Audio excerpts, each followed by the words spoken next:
मैंने आयशा को पहली बार अपनी कज़न की शादी में देखा था।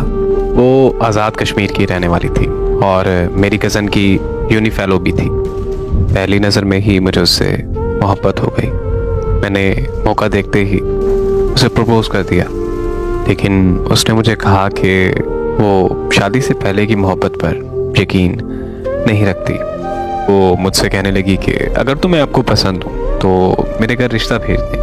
तो मैंने कज़न की शादी के फ़ौरन बाद उसके घर अपने माँ बाप को रिश्ते के लिए भेज दिया। तो उसके घर वालों ने हाँ कर दी और इस तरह हमारी मंगनी भी हो गई। हमारी शादी 2 साल बाद होनी थी, क्योंकि आयशा की पढ़ाई अभी मुकम्मल नहीं हुई थी। आयशा लाहौर की एक यूनिवर्सिटी से मास्टर्स कर रही थी और हॉस्टल में रहती थी। तो मेरी उससे फ़ोन पर बात होती थी। मैंने उसे काफ़ी दफ़ा बोला कि तुमसे मिलने आना चाहता हूँ, मगर वो मुझे साफ इनकार कर देती थी। मुझे कहती थी कि शादी से पहले मिलना जायज़ नहीं है। उसको ऐसी बातों की वजह से मुझे और भी प्यारी लगने लगी थी। उसे अपनी और अपने घर वालों की इज़्ज़त का बहुत ख्याल था। मेरी छुट्टी ख़त्म होने पर मुझे फ्रांस वापस आना था। तो वापस आने से पहले मैंने आयशा को दोबारा ये ख्वाहिश की कि मैं फ्रांस जाने से पहले एक बार तुमसे मिलना चाहता हूँ। तो उसने मुझे कहा कि ठीक है, मैं एयरपोर्ट पर आपसे मिलने आ जाऊँगी। मैं अपनी फ़्लाइट वाले दिन एयरपोर्ट पर 4 घंटे पहले ही पहुँच गया। एयरपोर्ट पहुँचकर मैंने उसे कॉल की तो उसने मुझे कहा कि मैं थोड़ी देर में आती हूँ। 2 घंटे के मुसलसल इंतज़ार के बाद मैंने उसे कॉल की तो उसने मेरा नंबर मसरूफ़ कर दिया। 1 घंटे तक वो मेरा नंबर बार बार मसरूफ़ करती रही। फिर उसने कॉल अटेंड करते ही मुझे कहा कि मैं नहीं आ सकती, आप चले जाओ। इससे पहले कि मैं कुछ और कहता उसने कॉल बंद कर दी। तब मैंने दोबारा कॉल की तो उसका नंबर बंद जाने लगा। मुझे कुछ समझ नहीं आ रहा था कि आखिर वो ऐसा क्यों कर रही है। इतने में मेरी फ़्लाइट का वक्त हो गया और मैं उससे बगैर मिले फ्रांस आ गया। हाँ, आकर मैंने उसे कॉल की तो उसका नंबर फिर से बंद जा रहा था। मैं उसके घर कॉल करने ही वाला था कि मेरे घर से कॉल आ गई। मुझे मेरी अम्मी ने बताया कि आयशा के घर वाले हमारे घर आकर तुम्हारा रिश्ता तोड़ गए हैं। ये सुनकर मेरे पांव तले ज़मीन निकल गई। अम्मी ने मज़ीद मुझे बताया कि आयशा के घर वाले ये कह रहे थे कि ये रिश्ता हमारी बेटी को मंजूर नहीं, इसलिए हम ये रिश्ता यहीं ख़त्म करते हैं। मैंने अम्मी की कॉल बंद की और आयशा के घर कॉल की तो उनका नंबर भी बंद जा रहा था। कि लाख कोशिशों के बावजूद भी मेरा राब्ता आयशा और की फैमिली से नहीं हुआ तो मैं फिर से छुट्टी लेकर पाकिस्तान वापस आ गया। वहाँ पहुँचते ही आयशा के घर आज़ाद कश्मीर चला गया। वहाँ जाकर मुझे आयशा के घर वालों ने बताया कि आयशा लाहौर से वापस घर आई थी और तब उसने कहा कि उसे तुमसे शादी नहीं करनी। हमने उससे वजह भी पूछी थी, अगर उसने कहा कि मैं जहर खाकर मर जाऊंगी लेकिन वहाँ शादी नहीं करूंगी, इसलिए हमने आप लोगों के साथ रिश्ता तोड़ दिया। उसके बाद वो 2 दिन घर रही और फिर वापस लाहौर चली गई। मगर फिर हमें पता चला कि वो लाहौर पहुंची ही नहीं। हमने उसे बहुत ढूंढा मगर उसका कुछ पता नहीं है। मैं ये सब सुनकर और भी तकलीफ में चला गया, क्योंकि मेरे अंदर बहुत सारे सवाल पैदा हो चुके थे। क्योंकि आखिर उस दिन वो एयरपोर्ट पर क्यों नहीं आई और फिर उसने अचानक मुझसे मंगनी क्यों तोड़ी और अब अचानक कहाँ गायब हो गई है। मैं अपने इन्हीं सवालों के जवाब जानने के लिए अपनी कज़न से मिलने लाहौर चला गया, जो उसकी बेस्ट फ्रेंड हुआ करती थी और आयशा की यूनिवर्सिटी फेलो भी रह चुकी थी। मेरी कज़न ने मुझे बताया कि आयशा यूनिवर्सिटी में एक लड़के से बहुत ज़्यादा प्यार करती है, मगर वो लड़का आयशा के साथ मुखलिस नहीं था। मैंने ये बात आयशा को समझाई थी कि वो लड़का तुमसे प्यार नहीं करता, मगर वो इस बात को समझने तक वो अपना सब कुछ गंवा बैठी थी। प्रेग्नेंट होने का सुनकर उस लड़के ने आयशा को छोड़ दिया। आयशा ने उसकी बहुत मिन्नतें की, मगर उस लड़के ने उसकी एक ना सुनी। आयशा बहुत अरसे तक डिप्रेशन में रही और फिर मेरी शादी पर उसे तुम मिल गए। आयशा खुश नहीं थी कि वो खुद को किसी मर्द के काबिल नहीं समझती थी। वो तुम्हें ये सब बताना चाहती थी, मगर मैंने ही उसे मना कर दिया था, क्योंकि मैं ये चाहती थी कि वो अपने कल को भूलकर आज में जीना सीख ले।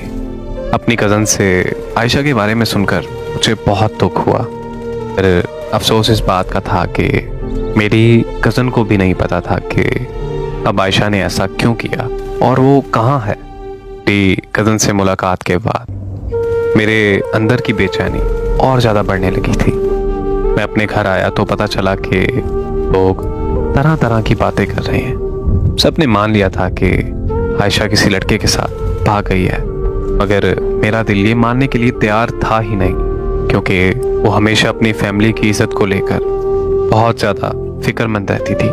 आखिर ऐसा क्यों हो गया? उसने किसी की इज्जत का सोचा ही नहीं। मैंने उसके साथ एक वक्त गुजारा था तो मुझे कभी नहीं लगा था कि वो मुझे पसंद करती है, बल्कि मुझे पूरा यकीन था कि वो मुझसे प्यार करती है। मैं ये सब सोच सोच कर पागल होता जा रहा था। फिर मैंने अपनी कज़न को कॉल की और ये कहा कि मुझे उस लड़के का एड्रेस या नंबर चाहिए जिसने आयशा को धोखा दिया था। मगर मेरी कज़न ने मेरी फ़ौरन कॉल काट दी और फिर मेरी कज़न ने थोड़ी देर बाद मुझे कॉल करके अपने घर बुलाया। मैं अपनी कज़न के घर लाहौर गया था। वहाँ आयशा भी मौजूद थी। आयशा को देखकर मेरी जान में जान आ गई। फिर आयशा मेरे पाँव में बैठ गई और मुझे कहने लगी कि मुझे माफ़ कर दो, मैंने तुम्हारे साथ बहुत गलत किया है। मैंने उसे फ़ौरन चुप करवाया और तसल्ली दी और फिर बाद में ये पूछा कि मुझे बताओ कि आखिर हुआ क्या है। तो वो कहने लगी कि तुम्हारी कज़न ने तुम्हें सब बताया होगा। मैं उस लड़के से बहुत ज़्यादा प्यार करती थी, मगर उस लड़के ने मुझे धोखा दे दिया, मेरा इस्तेमाल करके मुझे छोड़ दिया। मैं हर रोज़ उसे याद करके रोती रहती थी। मुझे लगता था कि मेरी ज़िंदगी अब ख़त्म हो चुकी है। फिर पता नहीं तुम कहाँ से मेरी ज़िंदगी में आ गए। मुझे इज़्ज़त दी, मुझे बहुत सारा प्यार दिया, मुझे जीना सिखाया।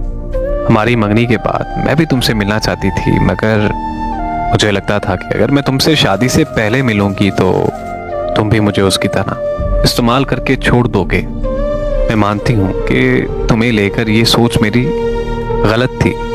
मेरे साथ जो हुआ उसके बाद मेरे अंदर एक खौफ सा तारी हो गया था। मैं तुमसे मिलने के लिए एयरपोर्ट आ रही थी कि अचानक उस लड़के की कॉल आ गई। वो मुझसे मिलना चाहता था, मगर मैं खुद को रोक नहीं पाई। मैं जब उससे मिली तो वो मुझसे माफ़िया मांगने लगा।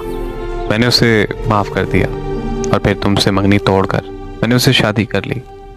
मैं घर से भागना नहीं चाहती थी, मगर मुझे ये भी पता था कि मेरे घर वाले नहीं मानेंगे, क्योंकि लड़के का फ़िरका अहले तशय्युअ था, जबकि हम अहले सुन्नत जमात से थे। आयशा की ये सारी दास्तां सुनकर मेरे पास कहने को कुछ नहीं बचा था। वहाँ से निकलते वक्त आयशा ने हाथ जोड़कर दरख्वास्त की कि मैं कभी किसी से उससे होने वाली मुलाकात का जिक्र नहीं करूं। आयशा से मिलकर मुझे इश्क से और आयशा से बेहद नफ़रत हो गई थी। फिर मैंने 1 महीने के अंदर घर वालों की मर्ज़ी से शादी कर ली और अपनी बीवी को लेकर फ्रांस वापस आ गया। मगर मुझे अंदाज़ा नहीं था कि जिस मोहब्बत का मैं इख्तिताम कर आया हूँ उस मोहब्बत का अंजाम अभी बाकी है। 3 महीने बाद मेरी कज़न की कॉल आई कि और उसने कहा कि आयशा तुमसे बात करना चाहती है। मगर मैंने अपनी कज़न से यह कहकर कॉल बंद कर दी कि मुझे अब उससे कोई बात नहीं करनी। अगले दिन फिर कज़न की कॉल आ गई और उसने कहा कि मैं उसकी ये कॉल सुनते ही पाकिस्तान के लिए रवाना हो गया। कज़न ने मुझे कॉल करके बताया कि ये सच है कि आयशा की ज़िंदगी में एक लड़का आया था जो आयशा को प्रेग्नेंट कर छोड़ गया था, मगर वो लड़का आयशा की ज़िंदगी में दोबारा कभी नहीं आया। बल्कि जिस दिन आयशा ने तुमसे मिलने एयरपोर्ट पर आना था उसी दिन आयशा को पता चला कि उसे कैंसर है और उसकी कैंसर की आखिरी स्टेज चल रही है। उस दिन मैं आयशा के साथ ही थी।